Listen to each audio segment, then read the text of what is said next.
Assalamualaikum warahmatullahi wabarakatuh. Kini kembali lagi kita menyambung cerita kemarin dengan sejarah peristiwa terjadinya perang antara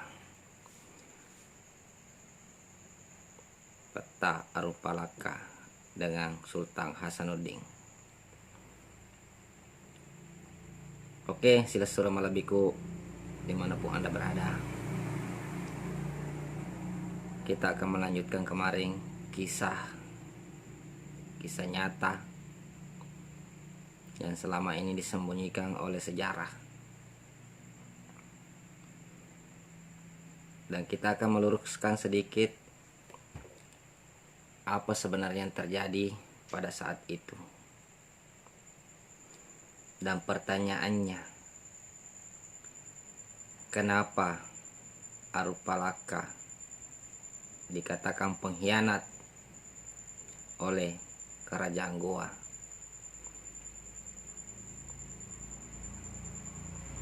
Kita sudah bisa mengambil contoh bahwa kenapa bisa dikatakan Arupalaka sebagai pengkhianat. Karena pada saat itu dia mengkhianati Sultan Hasanuddin yang membesarkan dia,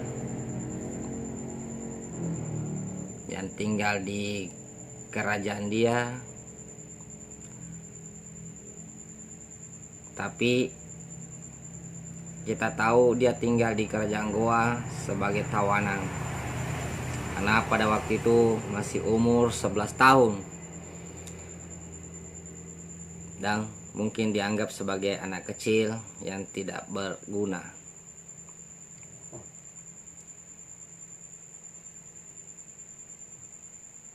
Dia berada di kerajaan Goa sebagai pembawa tongkat salah satu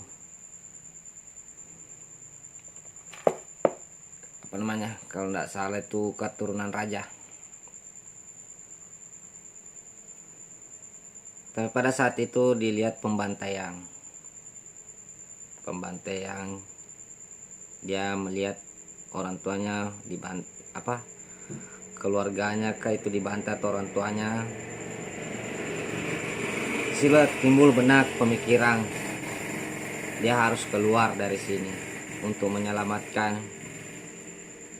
warga Bone yang disandra dan dipekerjakan saat itu oleh kerajaan Goa yang hampir 1000 orang, yang diminta dari kerajaan Bone untuk menyediakan orang yang harus bekerja di kerajaan Goa.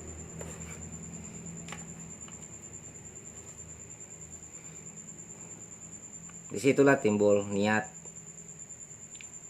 Arupalaka untuk keluar dari kawasan kerajaan Goa, karena saudara-saudaranya sekampungnya telah diperlakukan tidak adil oleh kerajaan Goa. Awal dari situlah ceritanya, saudaraku, sampai Arupalaka disebut sebagai pengkhianat.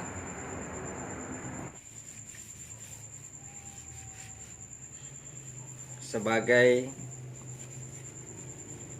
warga Bone yang melihat saudara-saudaranya atau sekampungnya diperlakukan seperti itu, disitulah timbul niatnya Arupalaka ingin meninggalkan kerajaan Goa.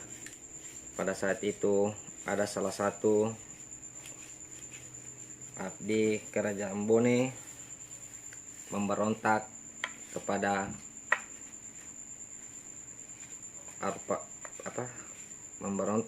kerajaan Goa. Akhirnya kesempatan itulah dimanfaatkan. Arupalaka pada saat itu lari dan keluar pergi dari tempat kerajaan Goa.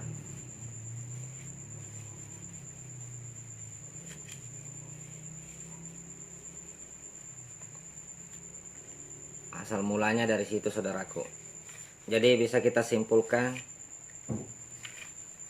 kenapa Arupalaka sampai berkhianat. Sebenarnya tidak berkhianat, cuma dia juga jadi tawanan. Dia sebagai tawanan pada saat itu, yang tinggal di Kerajaan Goa.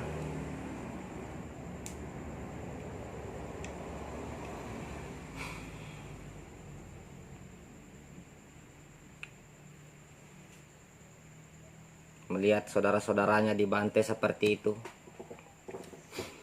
akhirnya timbul dalam hatinya ingin membebaskan semua yang sandra-sandra yang disandra para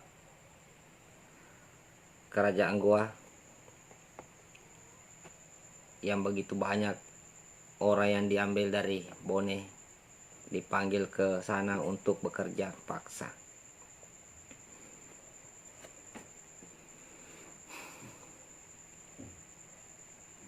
Kalau kita renungkan, siapapun sebenarnya begitu, pasti timbul perasaan seperti itu.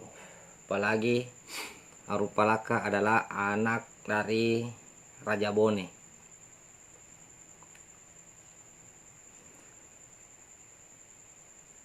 Disitulah dia disebut sebagai pengkhianat. Karena dia sempat memberontak, tapi di saat itu dia kalah, mundur. Akhirnya dia dicari-cari, lari ke Sultan Butong. Setelah itu pergi ke Batavia. Di Batavia lah dia belanu. Di Batavia lah dia mengumpulkan ide-ide bagaimana cara meruntuhkan dan menyelamatkan saudaranya yang ditawang di Kerajaan Goa itu.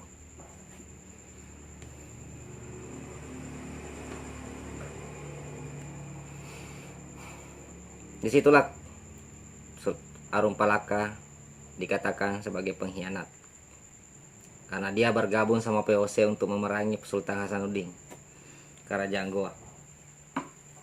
Dan memang pada saat itu memang porak-poranda, Kerajaan Goa hancur,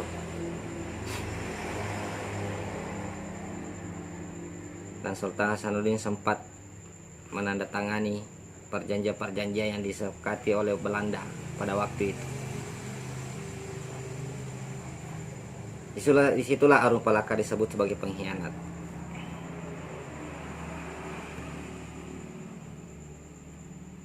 Karena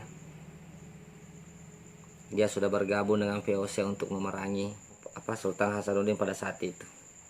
Itulah sebenarnya kejadian terjadi, saudaraku. Demi menyelamatkan saudara-saudaranya, demi membebaskan para sandera yang disandra Kerajaan Goa pada saat itu,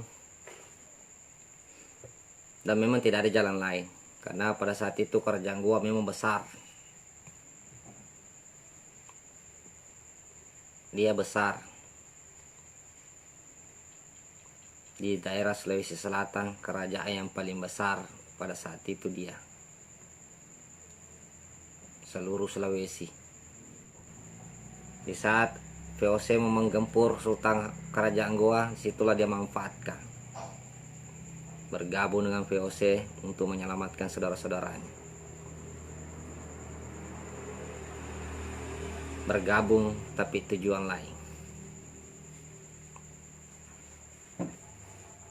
Makanya sejarah mencatat dia sebagai pengkhianat, padahal VOC menyerang dari laut, dia menyerang dari darat.